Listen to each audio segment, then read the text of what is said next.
sa office, bigla na lang ako may newspaper. Pati messenger, nagka-crush sa akin na walang privilege to have a newspaper. I was just holding a systems analyst position. Although it was a good position, but it was not high enough for you to get a copy of the newspaper. Pero binigyan ako nito. First newspaper copy, I opened it. Kulat ako, nakalagay. Sabi niya, wanted flight stewardesses to be bound in Hong Kong. Sabi ko, wow, magiging stewardess pala ako. You know why I said that? There was just so much peace in my heart kasi I read the book. Ang sabi ng book, huwag mong iintindihan saan ang manggagaling yung na-aspire mo. Yung dinidesign mo, huwag mong isipin. Huwag mong hanapin. Like, huwag mong hanapin yung healing. Kung saan manggagaling yung healing, alam natin. Nanggagaling yan dun sa earth, yung provision, nanggagaling kay God. Huwag mo na isipin saan manggagaling. Gawin mo kung anong inuutos. Are you ready? Are you ready for a spiritual revival? For healing miracles in your life? For blessings and financial breakthroughs? Are you ready for a deeper relationship with God? Welcome to our program, Living the Blessing by Terry Chang Ministries.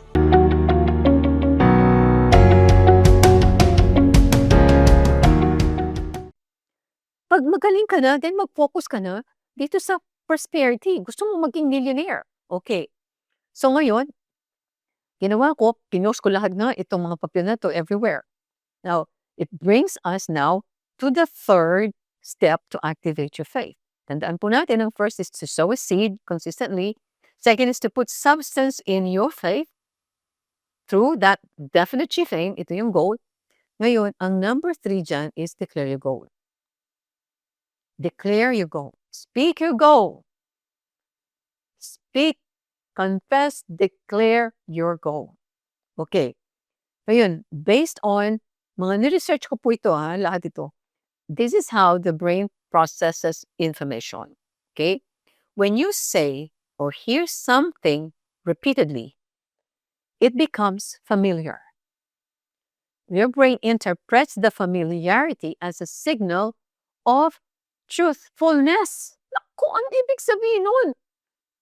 Kapag pala paulit-ulit mong sinasabi ang isang bagay, like, I'm going to be a millionaire before I reached age 21, darating pala yung time na ang brain ko, i-interpret niya yung aking sinasabi, yung aking dinideclare with my mouth, na as the truth. Yan ang naging katotohanan na pala, yung magiging katotohanan sa brain ko. This subconsciously leads us to believe the information as reliable and true. Ibig sabihin, yun ang truth, yun ang pinapaniwalaan mo. So, syempre kung anong pinapaniwalaan mo, yan ang mangyayari. Now, according to neuroscientists katulad ni si Caroline Leaf, it takes about 21 days to change a thought to a new one. And another 42 days to stabilize it. Binanggit ko na po yan kanina. When you declare something yourself, yan, very, very important. When you declare something yourself, ikaw ang nag-declare with your mouth, using your mouth, the act of stating it creates a personal commitment which can further cement the belief in your own mind. Mas effective po pala kasi yung like ako nakikinig lang ako, nakikinig ako kay Pastora Terry, yung boses niya, pakikinggan ko ng pakikinggan, tapos maririnig ang mind ko. It's true. It's a process. Maririnig ang mind mo. Pero mas mapapabilis, mas ma-expedite, mas masisementohan kung sarili mong boses. Yan, according to neuroscientists. Kasi it becomes a personal commitment. Hindi nanggaling kay Pastor Terry, nanggaling sa'yo mismo. It is a personal commitment to you. Tapos, the more you vocalize something, the more you believe it. Declaration convinces your subconscious mind that the information is correct and it is the truth. Ang tokwa. Kaya pala, nung ako ay may sakit, may cancer, mamamatay na, di ba? I was dying of I was in pain. Grabe yung pain. Kaya basa po ng basa ng Bible, basa po ng basa ng Bible. And according to Proverbs It's life to those who find them and health to all their flesh. The Word of God is life. The Word of God is medicine to our flesh. Nakalagay. Dahil kakabasa ko, naniwala ako na itong Diyos na ito, mahal na mahal ako. Nung nakita kong pinagaling niya si Hezekiah, binigyan niya ng additional 15 years. Aba, sabi ko, kayang-kaya pala din akong pagalingin kasi pinagaling niya itong mga may sakit na ito. And then, it took 1 month. Gumaling ako. No surgery, no chemotherapy, no radiation treatment, no medication. Kasi ang pinaniwalaan was the truth of God's Word. By the stripes of Jesus, I was healed. Nung nakita ko yan, wow, kinagaling na pala ako ni God. Through Jesus' death and resurrection, kasi by His stripes, kinagpapalo si Jesus. Ang dami kong research na ginagawa. I was asking the Holy Spirit to explain to me because I was not going to Bible school yet. Lord, ano pong ibig sabihin ng by the stripes of Jesus, I was healed. Past tense na to. Ano pong ibig sabihin na? Kinagpapalo yung anak ko, anak. Ang palong yan, it's a whip. Tapos I had to do a research. Wala pa mag-google at that time. Napakahirap mag-research. Pero nakita ko itong whip na pinalo kay Jesus, may mga pako. Tapos paghila sa kanyang flesh, wala talagang matitirang flesh, walang matitirang skin, walang matitirang muscles, or even yung mga tendon or ligaments na yan. And that's why Jesus said, my bones stare at me, and they gloat over me. So nakita ko, ay, ganyan pala yung suffering na dinanas ni Jesus. Yung revelation ng Holy Spirit sa akin, wow, kailangan danasin ni Jesus ito para pagalingin ako, Lord. Ganun ba yun? When I got that revelation, I tell you, ooperahin ako dapat kasi may hysterectomy ni perform para tumagal lang daw ang buhay ko kahit a few years. Pero sabi ng kapatid ko, no, pumunta ka dito sa church namin. May healing session kami this coming week, this coming Sunday. Tapos pumunta ako, walang pakundangan, childlike faith. Naniniwala ako sa every word that the Bible says and I was very diligent. Lahat ng iutos sa akin, susundin ko kung kaya ko. Of course, hindi ko lahat nasusunod. Hindi ko naman kaya iba. Pagkatapos ayun, hinipo lang ako ng pastor dito. Gumaling ako from head to toe. What do you call that? Supernatural. The Bible is a supernatural book. God is supernatural. The Bible is supernatural. You remove the supernatural from the Bible, you don't have a Bible. You remove the supernatural from Christianity, you don't have Christianity. We are supernatural beings. Kasi depende, sinabi ko nga sa inyo, kung ako'y aasa sa sweldo ko, kung ako ay aasa doon sa sweldo ko, as a systems analyst, it would take me 30 years bago ko ma-earn ng 1 million. Ngayon, nagdedeklara akong I am going to be a millionaire before I reached age 21. I'm going to be a millionaire. Walang nangyayari for 2 months. Declare ko ng declare. Kasi kailangan pa meditation dyan. So, declare ko ng declare. Meditate na meditate. Kailangan ng meditation kasi sabi ng Bible, this book of the law shall not depart from your mouth and you shall meditate in it day and night. So, yung pag-speak ng word at meditation, they come hand in hand. They go hand in hand. Hindi pwedeng paghiwalayin yan. And then you will make your way prosperous and you will have good success. Pero ano sabi? Kailangan magdideclare ka ng salita ng gagaling sa mouth mo. Anong itideklara mo? Well, during that time when I was 18, of course, I didn't know the word of God. I was not a born-again Christian yet. So, ang dinideklara ko lang ito, I'm going to be a millionaire before I reach age 21. 2 months, walang nangyayari. Nag-meditate ako. Kasi sabi ni Napoleon Hill, tulungan mo yung sarili mo. Imagine mo na kung ano man. Kasi of course, he didn't know what I was trying to possess. Hindi niya alam na gusto kong maging millionaire, di ba? So, tutulungan ko yung sarili ko. So, tinulungan ko sarili ko. Mag-imagine ako na ako millionaire na. So, imagine kung I am wearing all this expensive clothes and expensive jewelry. I'm driving a luxury car and I live in Ayala, Alabang in a 4-bedroom house with a swimming pool and large garden.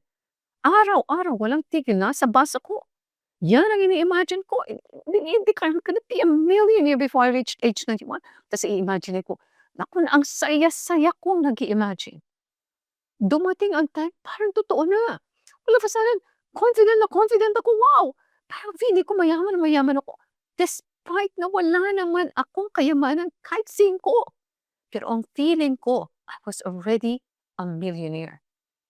Ang brain ko, ang nagbago. Pag ang brain ang nagdikta, susunod ang lahat. So, ang nangyari, so 2 months wala nangyayari, di ba?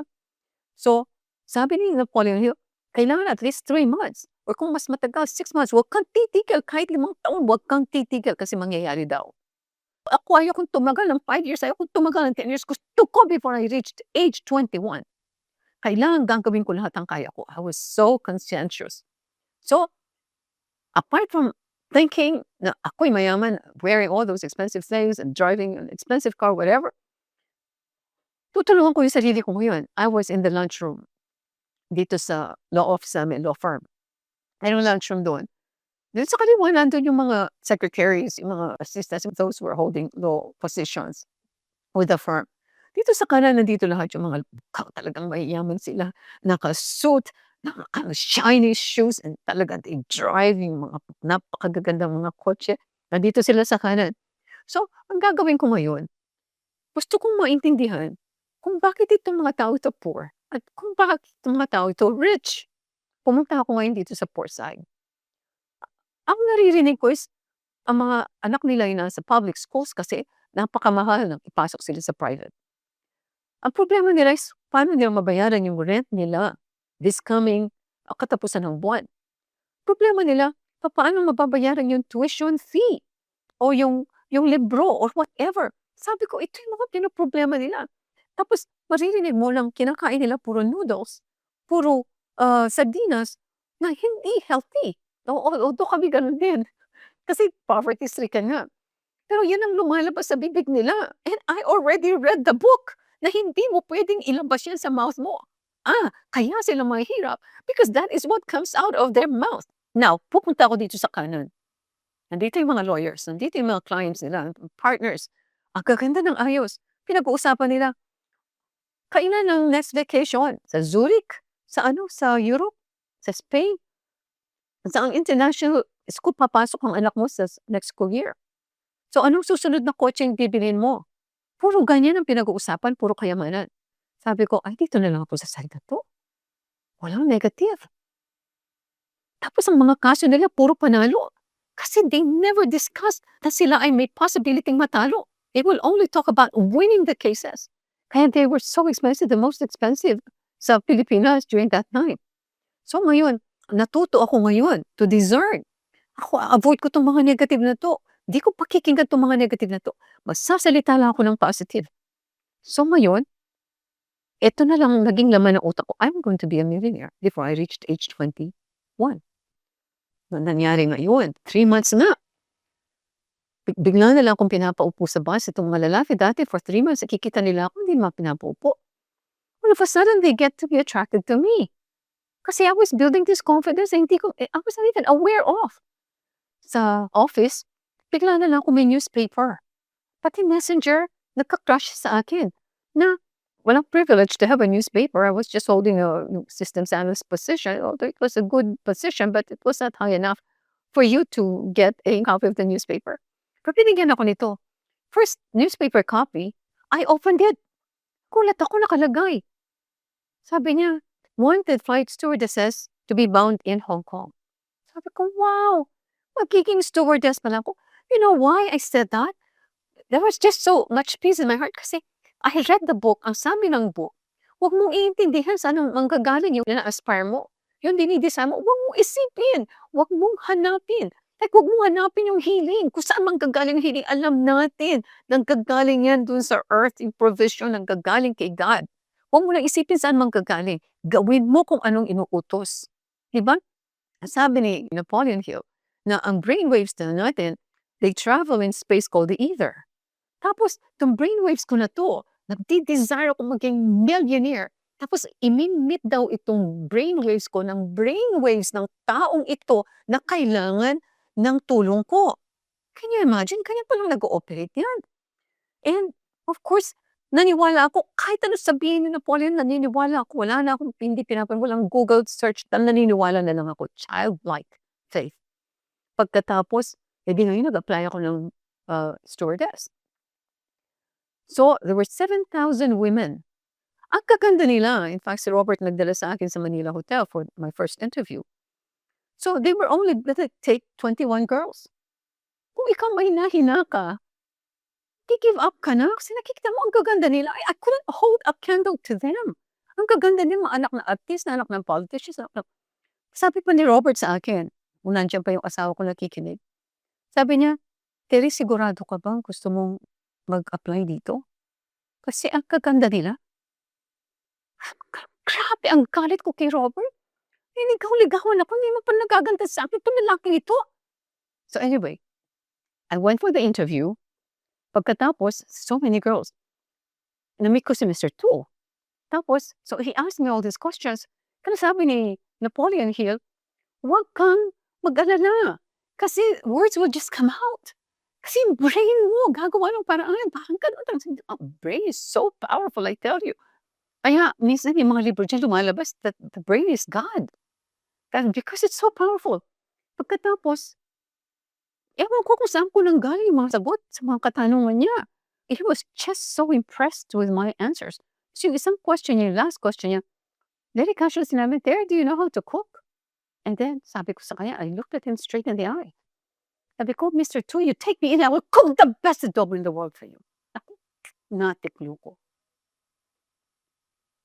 Nakuha ko si Mr. Tu because of those words. Binigyan niya ako ng yellow paper. Nagulat yung mga girls, "Ha!" Sabi ng mga girls, kasi I was the first one to receive a yellow paper. Ibig sabihin pala, you go for the next interview. Ang dami nang na-eliminate because I didn't receive the yellow paper. Ginawa ko, dala-dala akong yellow paper, lumapit ako kay Robert. Ginanon ko. Nung sinasabi niya hindi ako kasing ganda ng mga babae yan. And yet, nakuha ko at least the first interview. So I went for the second interview, panel of interview. Sabi nila, paalam daw sa amin after like 3 weeks kung nakapasa ka na. Pero hindi pinaalam nila sa akin na nakapasa na ako. Kasi I was underweight, sabi nila, kailangan mag-increase na ako ng a few pounds. Kaya alam kong natanggap na ako.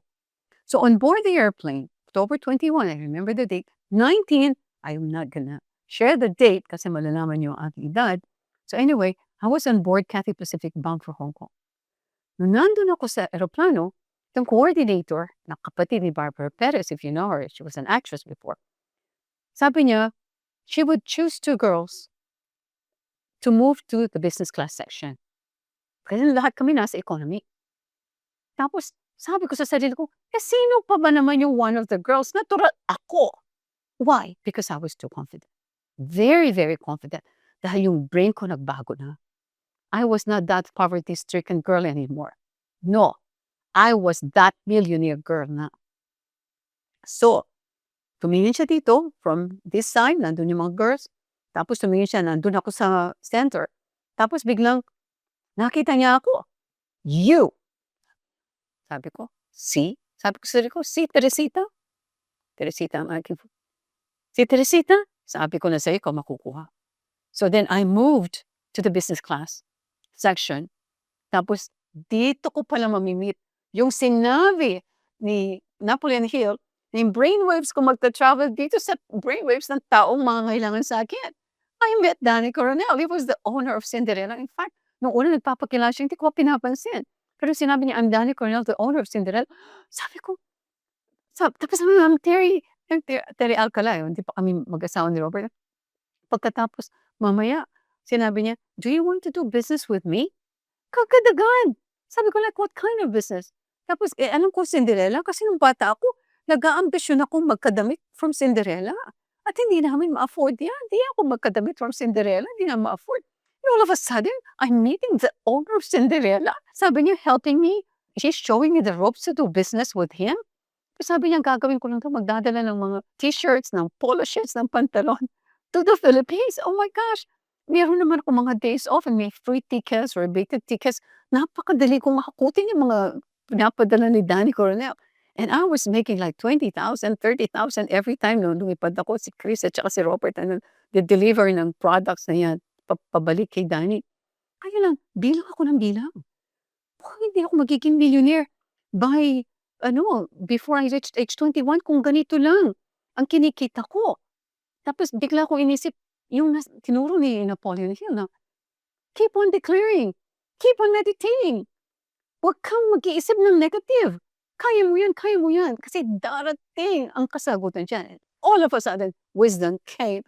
Biglang, katabi ko itong mga Filipino. Sabi ko, gusto niyo bang extra income? Ang gagawin niyo na, magdadala kayo ng mga goods from Hong Kong to the Philippines. pick upin ng aking kapatid at ni Robert. Pagkatapos extra income yun. Within 8 months, became a millionaire. After 7 years, I owned my own travel agency and cargo forwarding company. And I was making so much money, unbelievable. I was making like $500,000 pesos a day net dito sa aking cargo forwarding company. Ganyan. Ganyan. Ang tinuturo is declare and meditate in your definite chief aim. Ito, babasahin ko sa inyo to. Meditation. Bakit kailangan mag-meditate? Meditate means to think deeply or focus one's mind on something for a period of time. Hindi pwedeng isang araw lang yan. You have to meditate. Sabi ko nga, yung pagpunta namin from Blumentritt to Makati would take us about 1 hour or 2 hours ni ate, depending on the traffic. And I would spend that meditating. I would spend it declaring my definite chief aim. Sabi niya, and this is talking of neuroplasticity. Have you heard of this word?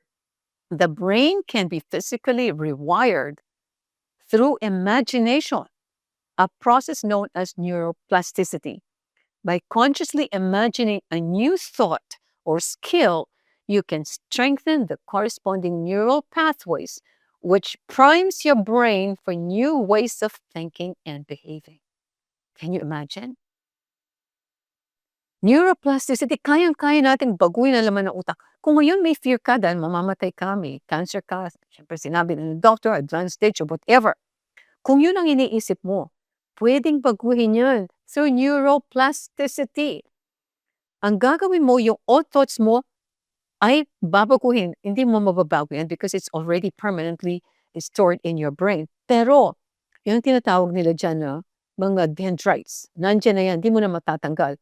Pero you can plant in new dendrites by declaring your definite chief aim. Like healing, kung paano mo gustong ma-heal, kailan mo gustong ma-heal. Amen?